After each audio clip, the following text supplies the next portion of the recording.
Welcome to episode 38 of FTCE Seminar, a teacher certification podcast. I'm your host, Mercedes Musto. Today, we'll be talking about some mathematical concepts to help you prepare for the FTCE General Knowledge Mathematics subtest. More math? That's right.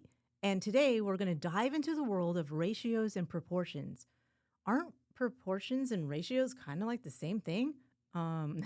No. Keep listening because we've got some concepts to cover. Okay, let's get started. Concept number 1, ratios, and concept number 2, proportions. Ratios and proportions are cool concepts in mathematics that we can apply to like cooking recipes or for constructing scaled models of buildings. The funny thing is that on the FTCE practice test, you might see a math problem about the height of a building and the length of a shadow casted by a nearby statue. I know, it sounds silly, but more on that later. Ratios. Definition. A ratio is a comparison of two quantities. For example, if we have a bowl containing 3 red apples and 4 green apples, the ratio of red apples to green apples is 3 to 4.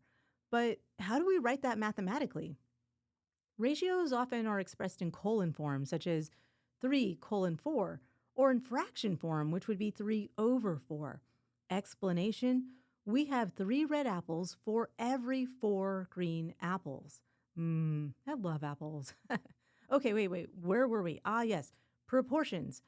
Proportions. Definition. Now that we understand ratios, we can explain proportions because basically proportions involve 2 ratios that equal each other. What? Okay, get this. If we have 2 bowls with the same ratio of red to green apples, say 3 to 4, then they are in proportion. And we would express this in a fraction form, meaning 3/4 is equal to 3/4, signifying bowl 1 is equal to bowl 2. Why is this important? Let's try an example. Let's apply our knowledge of ratios and proportions to ingredients to a real-world problem like cooking. Let's say you have a recipe that serves 4 people, but you're cooking for 8 people. So you've got to double the recipe, right? Well, how do I do that? You can use proportions to scale up the ingredients. Okay, like this. If the original recipe calls for 2 cups of flour to serve 4 people, that's 2 cups to 4 people. The question we're asking ourselves is how many cups for 8 people? We don't know yet, so we'll let X equal the unknown amount of cups and 8 equal the total amount of people. Therefore, set up a proportion using the fraction form 2/4 equals X over 8. That's 2/4 equals X over 8. Solving for X, you will cross multiply. That looks like this. 4 times X equals 2 times 8. This simplifies to 4x equals 16. Next, solve for our unknown x by dividing both sides by 4. And you're going to get x equals 4. Therefore, you'll need 4 cups of flour to double the recipe. Now, there are a few different ways to set that up, but what we did was keep it equal by having the cups to people equals the cups to people proportion when we're solving for our unknown. I know. Stay with me now. You seem a little unsure. So let's try the example I was talking about earlier with the building and the statue from the FTCE Mathematics Practice Test. The problem states a building 51 feet tall casts a shadow 48 feet long. Simultaneously, a nearby statue casts a shadow of 16 feet. How tall is this statue? What? Where do I even start? Wait. I know. We can set this up using a proportion. So we have a building that is 51 feet tall with a 48-foot shadow. I'm going to go ahead and set up this ratio as 51 to 48 using the fraction form 51/48.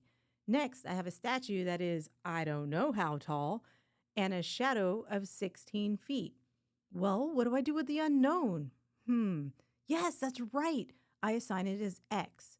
Now that I can set up this ratio as x to 16, or in the fraction form, x over 16, let's set up these two ratios using a proportion to solve the height of the statue. This is going to look like the building height over shadow length equals statue height of x over statue length. The numbers for this are 51 over 48 equals x over 16. 51 over 48 equals x over 16. Solving for x, you will cross multiply.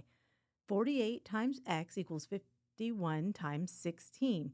This simplifies to 48x equals 816. Next, solve for our unknown x by dividing both sides by 48. And you get, 48, 816. You get x equals 17. Therefore, the height of the statue is 17 feet. Basically, the statue is 17 feet tall. Wow, that's really, really well done. It's not as hard as I thought. Let's review.